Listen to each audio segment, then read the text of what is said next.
Buenas noches, yafitos y yafitas. El tema de hoy es los 7 errores que cometen los líderes. Y el liderazgo, la p*** madre. Esto no tiene que salir, se me bajó la luz.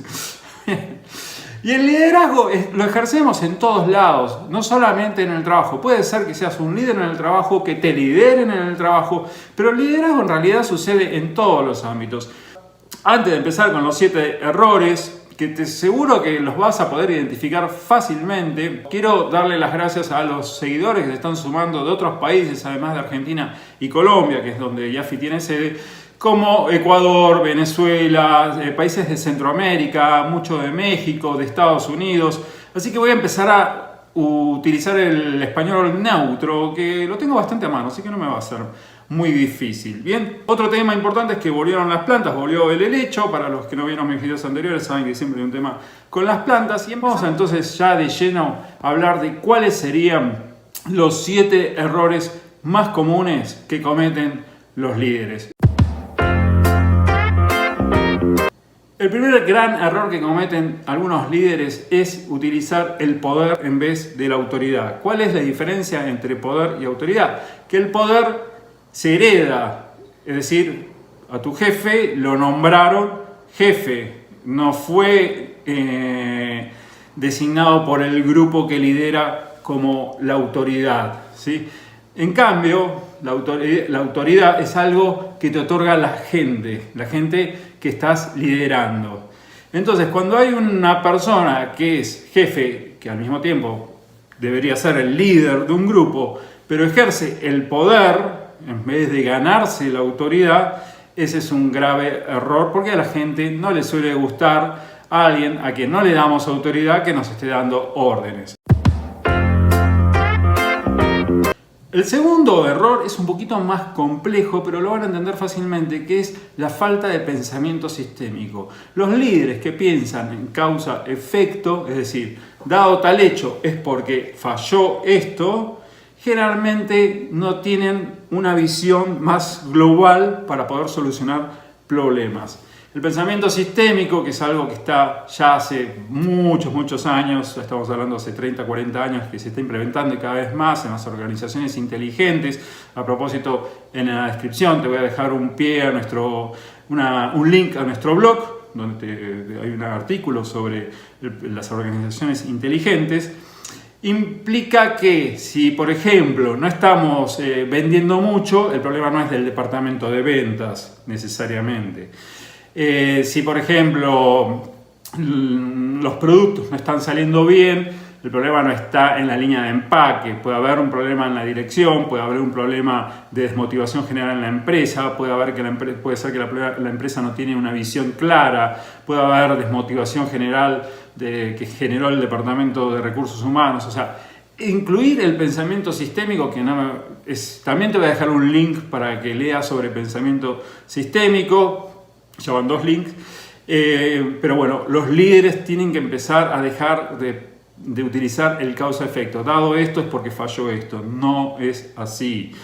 Eso ya está comprobado y se llaman las falacias del pensamiento causa-efecto. Entonces, segundo, ¿sí? No utilizar el pensamiento sistémico. Cuando hablamos de liderazgo, tenemos que conocer a las personas que lideramos. Hay veces que los equipos son demasiado grandes y eso es un problema. Si un líder tiene un equipo de 50 personas, no va a poder conocer a las 50 personas. Por eso se tiene que buscar como referentes intermedios o líderes intermedios. Y no solo tenemos, ¿qué significa conocer a las personas? O sea, no solamente tenemos que conocer a las personas en el sentido de qué sentido del humor tienen, qué prefieren, sino estamos hablando específicamente de lo que valoran. Y esto es súper importante. También te voy a dejar otro link sobre valores y equivalencia de valores en la descripción o en el comentario fijado, porque tenemos que saber, por ejemplo, cuando una persona que lideramos nos dice que quiere reconocimiento, ¿qué significa reconocimiento? Bueno, por ejemplo, hay estadísticas, está demostrado que el aumento de sueldo, en el caso de una empresa, está entre el 3er y 4er lugar de motivación. Entonces, cada persona encuentra que el reconocimiento puede significar decir, muy bien, has hecho un gran trabajo, estás encaminado a un ascenso, por ejemplo. Puede ser vacaciones, puede ser, sí, puede ser un aumento de sueldo, pero puede ser tal vez que se les dé más responsabilidad. Fíjense que en todos los casos el valor es reconocimiento. Esta persona valora el reconocimiento, pero cómo yo satisfago ese reconocimiento se denomina equivalencia de valores.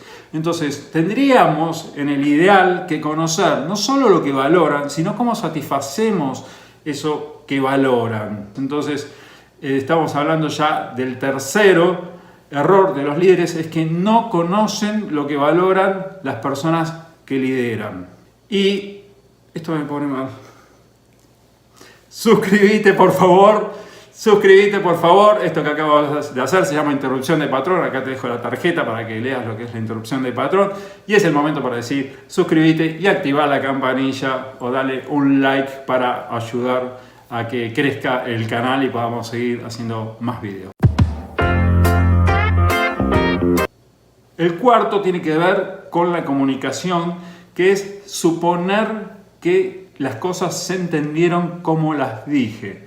Hay un presupuesto de la programación neurolingüística que dice que el resultado de mi comunicación es lo que se genera en el receptor. Yo puedo ser el mejor comunicando o considerarme un gran comunicador, pero si la persona a la que yo le di el mensaje no entendió, yo tengo que asumir la responsabilidad porque no chequeé si esa persona comprendió lo que yo le pedí. Y esto está relacionado también a otro tema que utiliza mucho el coaching, que es los pedidos, o sea, cómo formular bien los pedidos. Entonces no es lo mismo decir, bueno, entregame el informe, y esa persona puede pensar que el informe lo queremos dentro de 3 días y básicamente con un resumen de 2 hojas, y yo en realidad lo quiero hoy con gráficos y que sea 10 hojas detalladas. Nosotros creemos que lo que decimos es lo que el otro, también está acá la escucha, acá te dejo el link para el capítulo de escucha del curso de coaching gratis. Entonces nosotros que ahí lo que menciono es esto, asumimos que el otro escucha lo que yo digo y el otro asume que lo que escuchó es lo que yo dije. Es decir, hay una brecha ahí, ¿sí?, que está dada por la interpretación de las dos personas, ¿ok? Entonces, a veces asumimos que se entendió perfectamente lo que yo indiqué y realmente no fue así. Reconozco que este cuarto es el que más tengo yo. Si hay algo que le cuesta a algunos líderes es el tener el control, el exceso del control, ¿sí? Y acá pasa algo que generalmente los líderes quieren aprender a delegar y se van al otro extremo. Es decir, cuando nosotros estamos muy acostumbrados, me pongo acá porque es como el polo opuesto, estamos acostumbrados a controlar, esto es algo que yo tuve que aprender durante los años, acostumbrado a controlar o a hacer las cosas por mí mismo. Y de golpe viene y me dice, no, tenés que delegar y soltar un poco el control. Y nos vamos al otro extremo porque no sabemos, estamos aprendiendo y entonces decimos, es verdad, bueno, voy a delegar. Y delegamos totalmente, soltamos todo el control y delegamos. Y bueno, después resulta que los resultados no son los que nosotros esperábamos. Entonces, el control es una palabra fundamental en el liderazgo porque tiene que estar en un término medio.